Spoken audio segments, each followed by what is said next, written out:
மருதமலைக்கு போயிட்டு மொட்டை அடித்த vlog பார்க்கலாமா? நாங்கள் ஒரு 1:00 மிட் நைட் 1:00 கிளம்பி ஒரு 5:30 அந்த மாதிரிலாம் மருதமலைக்கு போயிட்டோம்.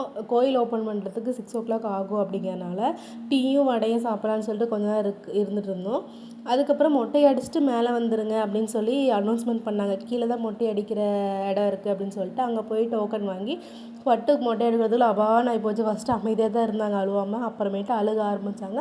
ஆனால் அந்த அண்ணா பரவாயில்ல, மொட்டை அடிக்கிற அண்ணா கொஞ்சம் சீக்கிரமாக பண்ணிக்கிட்டாங்க. பார்த்தோம் அவளுக்கு எந்த கீறலும் இல்லாமல் ரெடியானோடனே தண்ணி ஊற்றினே பட்டு தூக்கம் வந்துடுச்சு. எப்பட்றா போகிறோம் அப்படின்னு நினச்சிருக்கோம். சரி பஸ்ஸில் போகலாம், கீழேருந்து மேலே ஒரு 3 மினிட்ஸு பஸ்ஸில் போகலான்னு சொல்லிட்டு டிக்கெட் 10 ரூபா டிக்கெட் எடுத்து பஸ்ஸில் மேலே போயிட்டோம்.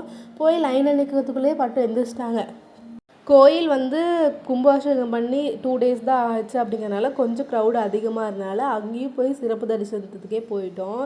குழந்தைய வச்சுட்டு ரொம்ப நேரம் க்யூவில் நிற்க முடியாது இல்லையா? ஆனால் பட்டு கொஞ்சம் அழுவாமல் தான் இருந்தாங்க. பட்டு கொஞ்சம் கொஞ்சம் மாற்றி மாற்றி ஆளுக்கு கொஞ்சம் நேரம் சொல்லிட்டு தூக்கிட்டு இருந்தோம். வியூ அவ்வளோ சூப்பராக இருந்துச்சு மேலேருந்து பார்க்க. அது காலையில் அப்படியே அந்த வானவில் மாதிரி ஒரு சன்லைட் அதெல்லாம் சூப்பராக இருந்துச்சு. எல்லாம் பார்த்து முடிச்சுட்டு திரும்பி நாங்கள் டெம்போலேயே வீட்டுக்கு வந்துட்டோம். பட்டு மொட்டையில் எப்படி இருக்காங்கன்னு சொல்லிட்டு கமெண்ட்டில் சொல்லுங்கள். நீங்கள் மருதமலைக்கு போயிருக்கீங்களா அப்படின்னு கமெண்ட் சொல்லுங்கள். நெக்ஸ்ட் வீடியோவில் பார்க்கலாம். வீடியோ பிடிச்சா லைக் பண்ணிக்கோங்க, மறக்காம சேனலை சப்ஸ்கிரைப் பண்ணிக்கோங்க.